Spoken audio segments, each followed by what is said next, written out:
তাকে যে কোনো কাজ করতে পাঠাইলে সে কিছু না কিছু চুরি করে।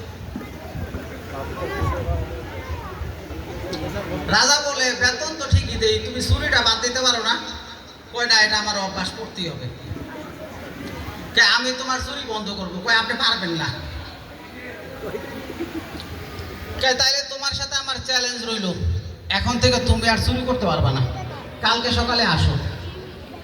তো পরের দিন সকালবেলা বৈশাখ আসার পরে রাজা এবার তাকে পাঠিয়েছে একটা জিলাপি কেনার জন্য। বলছে যে 2.5 পেসের একটা জিলাপি কিনে নিয়ে আসবা। তো যথারীতি 2.5 পেসের জিলাপি কিনে এনে রাজার সামনে উপস্থিত করেছে।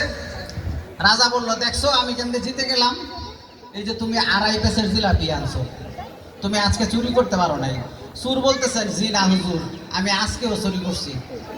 তো কিভাবে? ওই জিলাপির মধ্যে একটু ছিদ্র কইরা পাইপ লাগায় রসটা টান দিয়ে খাই ফেলাইছি।